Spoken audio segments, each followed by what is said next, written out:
Fala galera, beleza? Sejam bem-vindos a mais um vídeo do nosso canal.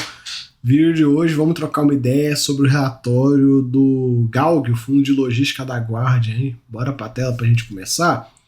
E tem uns pontos legais que eles colocaram esse mês no relatório. Eu achei interessante colocar uma seção mostrando um pouco dos inquilinos, tipo, quem são, qualidade de crédito e tal. Vamos ver. Eu acho bem interessante num fundo como esse tipo de comentário. Por quê? Porque esse é um fundo, galera, que tem uma alavancagem bem elevada, né? Ele tem aí 37% de alavancagem. E quando você tem uma alavancagem deste nível e tal, da forma que foi desenhada aqui, o inquilino não é muito importante, porque você está fazendo o fundo, ele está muito ligado ao inquilino, tá? Os dois estão de mãos dadas aí praticamente. Então, se o inquilino não for bom, por mais que são contratos atípicos e tal, a gente sabe que tem a segurança do contrato atípico, mas do que adianta ter contrato atípico se o inquilino falir? E aí você tem, num cenário hipotético de extremo estresse, o inquilino falindo, não pagando a multa remanescente, a empresa quebrando e sumindo do mapa, e aí o que o fundo fica? Fica com um galpão vago e uma alavancagem alta para ser paga, né? Então, tipo, é bem complicada essa questão.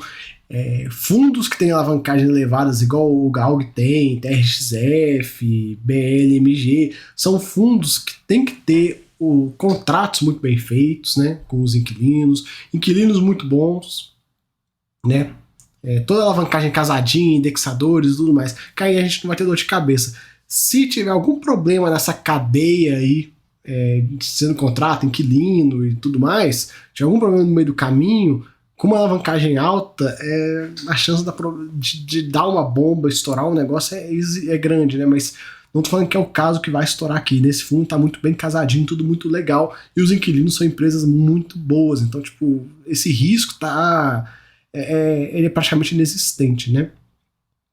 Mas é um ponto para se comentar, não que se aplique a este fundo, mas para outros fundos que vocês vejam aí, que estão alavancados e tal, façam esse tipo de análise. Tá aqui os dados gerais dele, né? Mais dados aqui. Fundo que hoje vem sendo negociado com desconto, né, em relação ao patrimonial. Deu uma quedinha, justamente por conta dessa questão de risco. Quando você tem um mercado como um todo de fundos, né? Logística. Se você tem fundo de logística pagando 8,5% sem alavancagem, um fundo que tem uma alavancagem, ele tem que pagar um risco maior. Aí, no caso, hoje ele paga 10,32% ao ano. Então, tipo, sempre vai existir esse spread, entendeu?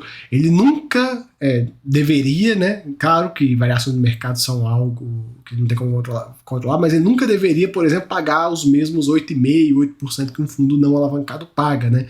Não faz sentido esse tipo de coisa. Então, qual que é o ponto desse comentário? É entender que se tem alavancagem, tem que ter um prêmio de yield a mais. Se não existir esse prêmio, não faz sentido o investimento. Então, acho legal de comentar isso aí para vocês.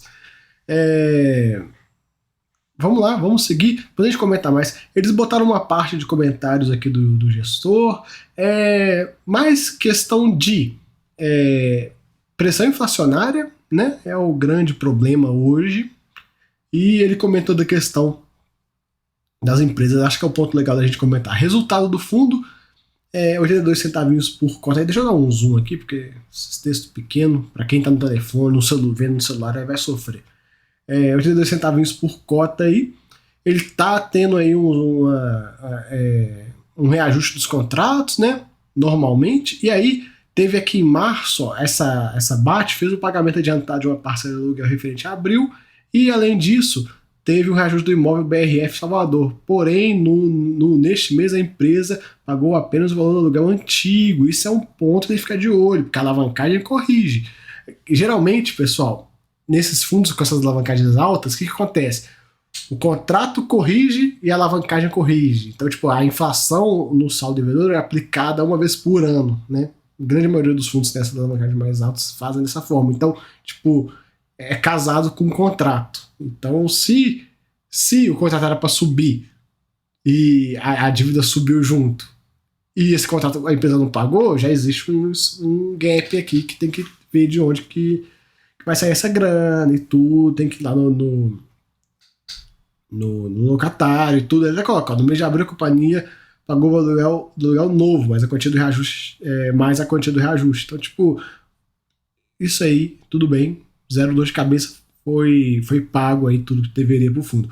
Qual que é o ponto desse comentário? É que às vezes descasamentos vão ocorrer e tal, então às vezes a renda cai um pouquinho, tem que ficar de olho. Imagina se isso aqui fosse o início de um problema com o inquilino. O cara fala assim, não vou pagar esse reajuste, dane-se. Porque sabe como é que é Brasil, ninguém respeita contrato. Mas... Então, tipo, se fosse o início de um problema com o inquilino, você ia ter que ficar ligado para ver o que ia acontecer e tal. Demonstração de resultado, não tem muito o que comentar. Em abril gerou 83, pagou 82, e em março gerou 92, pagou 82. Ele tem um acumulado bem vultoso por cota, né? Por conta ele paga um pouco mais por conta daquela receita que não tinha vindo. Liquidez dele tá quase chegando nos 1 milhão aí por dia, tá ficando legal. E o portfólio dele são 6 imóveis, 0 vacância, né? Até porque 100% de contrato atípico e tal. Tudo reajustado pelo IPCA, casadinho com a dívida. Deixa eu tirar o zoom aqui um pouquinho. Aqui, ó, mês do reajuste da receita, a gente consegue ver todos os meses aqui, né? Bem dividido entre janeiro, setembro e março. A receita por ativo também é bem distribuída, né? A gente vê aqui. São os 3 grandes ativos, e aí depois tem outros 3 pequenos aqui, não são muito relevantes para a receita do fundo. Receita por estado, né?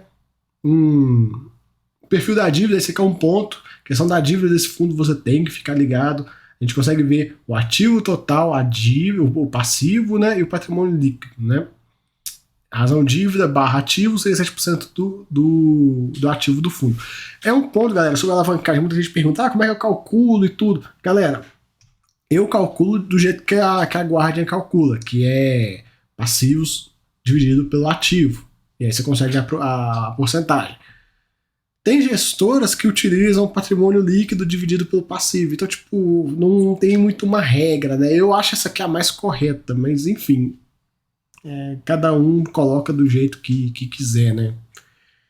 Enfim. Ele coloca, ó, são 6 imóveis, 3 deles possuem dívidas, né? E aqui, ó, um ponto interessante. Não houve carência de juros ou amortização da instituição das dívidas. Seu prazo de liquidação conhecido como vencimento repetitivo com traje de locação. Seus saldos são corrigidos anualmente pelo IPCA, foi o que eu comentei. Grande maioria dos fundos, pessoal, que trabalha com esse nível de alavancagem, esse estilão de fundo que já nasce alavancado, corrige uma vez por ano e juntamente com o do aluguel, e aí fica tudo extremamente casadinho, né? Aqui um pouco dos CRIs pelo ativo, né? Por cada um dos imóveis, né, no caso. E um ponto legal de comentar essa questão da amortização, não teve carência de juros nem amortização, é o ponto que é o seguinte: quando o fundo bota carência, né, esse passivo começa a crescer. Todo santo mês ele cresce um pouquinho. Ele vai crescendo, ele vai crescendo, ele vai crescendo. E aí quando o fundo começa a pagar, ele volta a baixar. E aí quando o fundo não faz isso, já é bom, porque desde o início já vai pagando, já vai diminuindo a dívida, o tempo vai passando, vai diminuindo. É o melhor. Eu vejo. Essa carência, principalmente essa carência de amortização, né, ela traz uma falsa ideia, às vezes, né, pro fundo. Porque tem um tempo que não tem carência, não tá pagando, o rendimento dá uma levantada, depois quando vem pagar, o rendimento dá aquela brochada. Então, tipo, eu prefiro dessa forma aqui. Já paga esse negócio, mais rápido pagar, melhor. Aqui um pouco dos imóveis, e agora a gente tem a nova página que colocaram no mês aqui. A gente vai conversar nesse mês, né? Tá aqui lá no Rio Grande do Sul. Teve um vídeo que eu fiz uns meses para trás, 2 meses para trás. Eu acho que eu mostrei bem o imóvel, mostrei onde ele tá no Google Maps e tudo mais. Agora nesse eu não vou passar tão assim, até porque a gente já conhece, mas a gente consegue ver contrato atípico, prazo de 60 meses, índice de reajuste IPCA anual e multa de 100% do contrato remanescente. E aqui temos o inquilino, ó. Essa empresa, essa BAT aqui, ó, British American Tobacco, empresa aí do setor do consumo de tabaco, né? A gente vê uma empresa grande, multinacional, né? Tem um faturamento global de 193 bi de reais. equivalente a um triple A. Então, tipo, esse cara aqui dificilmente ele vai ter algum problema, vai falir e tal. Então, tipo, é um baita de um inquilino, né? Seguindo aqui, a gente tem esse carinha aqui, lá em Pernambuco, da BRF, né, que tá aqui o galpão, as fotos, e também aqui um pouco falando como é que é a empresa e tudo, o rating de crédito, e que também qual que é o ponto de se tratar da empresa, do rating de crédito. Isso aqui que vai fazer a alavancagem ficar barata ou ficar cara. Né? Fora a questão de garantia e tal, geralmente é um imóvel, se o imóvel for bom e tal, mas isso aqui, a empresa, sendo uma empresa boa, isso ajuda bastante, né, na questão da taxa do CRI. Você consegue fazer uma taxa mais barata e tal, fica tudo mais interessante. Tem um inquilino de altíssima qualidade. Esse outro aqui, em Jandira, lá em São Paulo, tá aqui a empresa, ó, a Manara, rede de restaurantes, né, culinária árabe. Tá aqui um pouco. Já não é o inquilino tão top igual os outros dois, né? Vamos lá, vamos seguir. Air Liquid. Tá aqui os imóveis, né? E isso aqui já é um big player aí, receita gigantesca, AAA e tal. E, galera, é isso que tem pra comentar aí do Galg. Achei legal essa parte que colocaram aí um pouco dos locatários e tal, falando, isso é bom. Isso traz aí uma tranquilidade, porque quando você vai entrar num produto com um nível de alavancagem desse, você tem que conhecer bem os inquilinos, você tem que conhecer bem toda a estrutura que foi feita, essa dívida, pra você não ter problema. Porque como eu falei, é contrato atípico, é bom? Sim, excelente. Mas se o inquilino falir e sumir do mapa, não adianta nada. Então, tipo, é bom quando você tem um inquilino de alto nível. Eu acho que, tipo, para você ter um nível de alavancagem como esse, como o TRXF tem, você tem que ter inquilinos desse nível.